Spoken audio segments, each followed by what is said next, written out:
Hey guys, good evening. I'm Tobias from LINK Performance.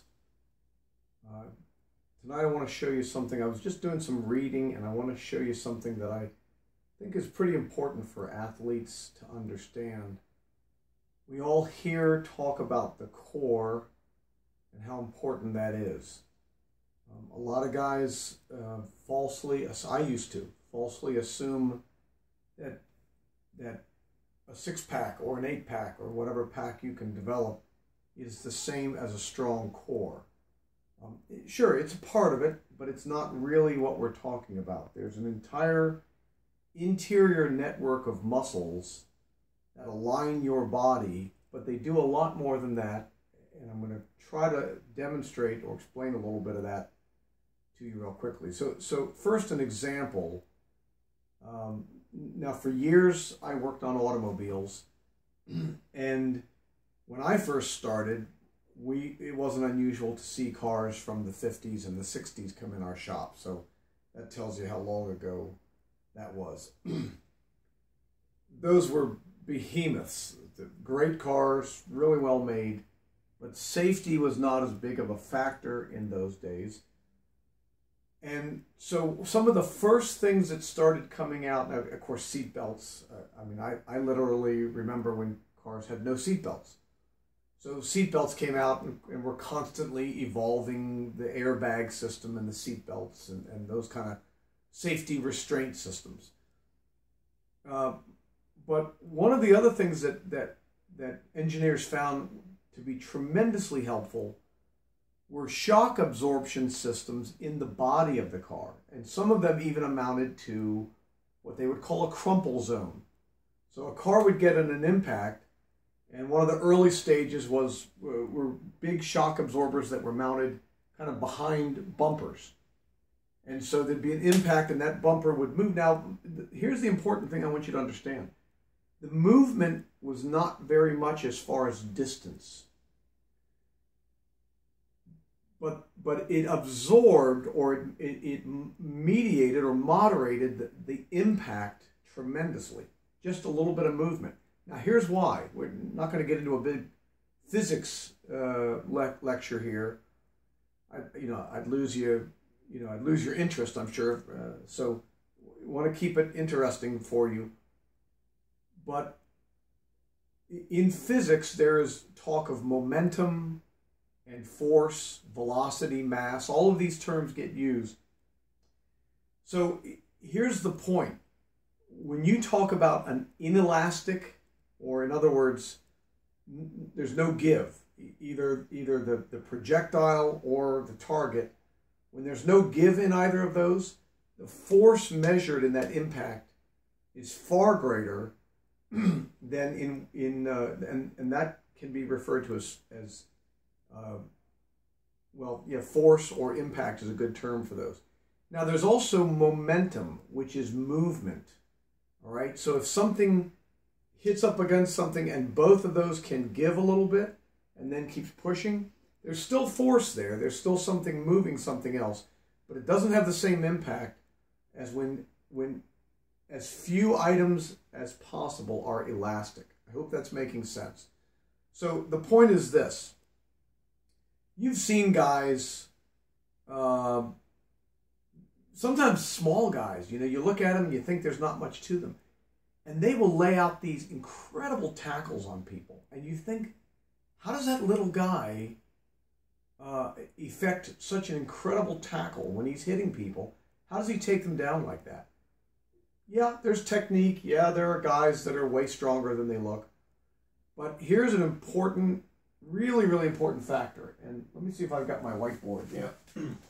So I hope you can see this okay. So this is just a rough sketch of the outline of a spine and the hip bone. What happens in the core area right in here when it is soft or when it's not synergized?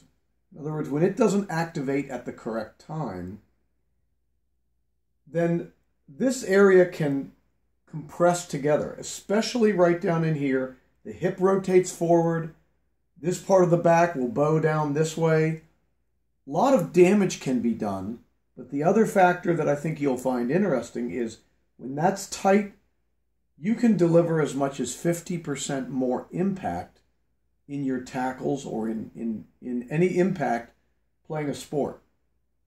So when this part collapses, and it only has to collapse a very minor amount to do physical damage to you, especially over time.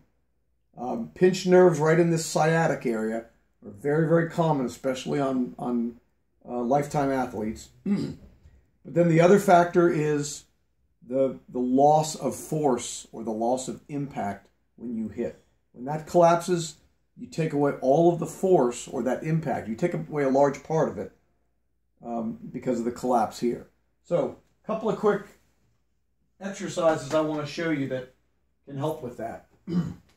Again, a band, showing you these in the last videos, and I'm sorry so much time has elapsed, but yeah, life is what it is, right? A great exercise, and you can beef this up if you feel like you need to. Here, for instance, is a 15-pound kettlebell. So that and a medium-sized, pretty thick band like this. All right, you just hold it down with your foot. Now, a great exercise is to rotate up, because we don't want to go out too far and do damage to our shoulders. So you're going to rotate up here and drive it all the way straight up, okay?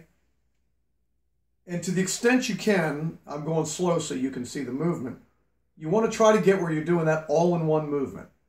Very important, do it slow at first, because you can't do anything well quickly that you can't do well slowly.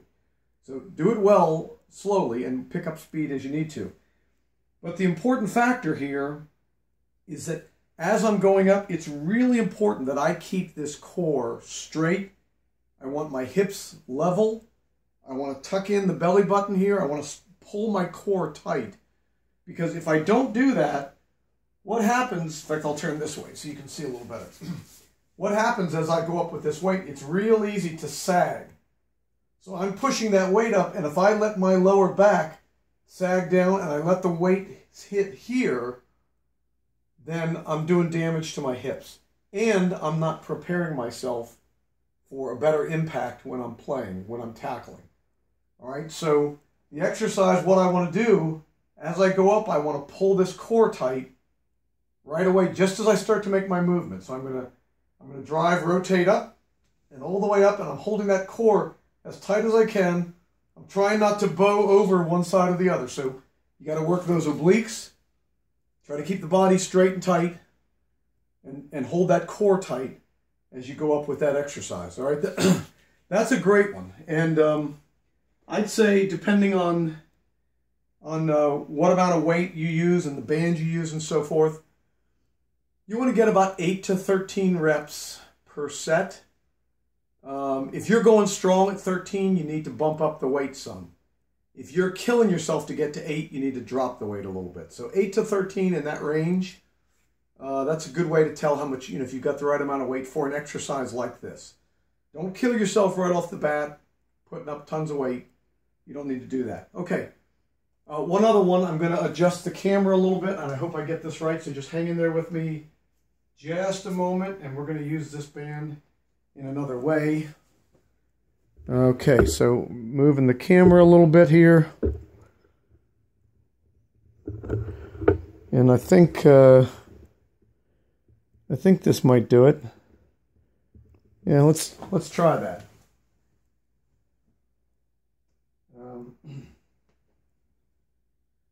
So I've got a band doubled over the rack right there.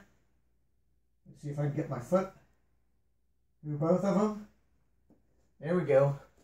So from a push-up position, I'm going to use one leg, and I'm going to curl different directions. I'm going to pull the hips and work the core. The important thing is that I don't let my back sag at my hips. I want to keep straight, and I want to work that with both legs. You work a minute or two of that, working both legs in and out. You can do both legs together. You can do one at a time. You can hold one leg in the band and pull the loose leg up and pull it all different directions. Work that whole core area, really effectively. So, and you can feel free to, to connect with me or Coach Phil. Actually, better to connect with Coach Phil, but either one of us. And then I'm going to just move the camera again. I'm going to do one last one. Sorry, not an official gym. You're just here in my office with me in my basement. I think these are maybe 15 bucks. Little roller wheels. These little ab rollers are fantastic. And by the way, you can do a bunch with these with the band. So in fact, yeah, you know what? I'm going to move us back from it. I'm sorry for the movement. Hang in there. Don't get motion sickness. Okay, real quick. We're going to tie off the band here on the rack. And again, these power racks are not super expensive, but be wise when you use these. Make sure you got some weight, enough weight to not have the rack tip over on you when you're doing something. That's, just use common sense. But you can hook up any place. All right, a great exercise. Well, first I'll do this. Great exercise with this is in the kneeling position, all the way out, all the way back up. When you're coming up, okay, when you get to this position, don't let your hips sag. Keep them tight. Keep the core tight, and be pushing the pelvic forward, okay? Rock that forward because you want to keep all that tight. That's the purpose of that exercise. All right, do some off to the side. Okay, you ought to knock out about 25 reps of that when you're doing those. If you want to toughen it up some, hook the band on it. Just about take up the slack. You go out flat and then you pull back to the knees. Out flat, pull it in. And that is a way better exercise than crunches. And it's safer on your back. But all the time, you want to be working on keeping those hips level in all different positions and a really tight core. And what that's going to do is keep you safer when you're working out, safer when you're playing sports, and you're not going to become elastic in there. So when you make a tackle, there's no shock absorber happening in here. It's all of your force. You're giving a very serious impact at that point. Okay, thanks for watching. Hope this is helpful. Feel free to comment. Glenn Tobias from LINK Performance. LINK is linear, interactive, neural kinetics. It all means something, and it's a very precise science in the way we train our athletes, and we get a lot of benefit. Thanks for watching. Bye.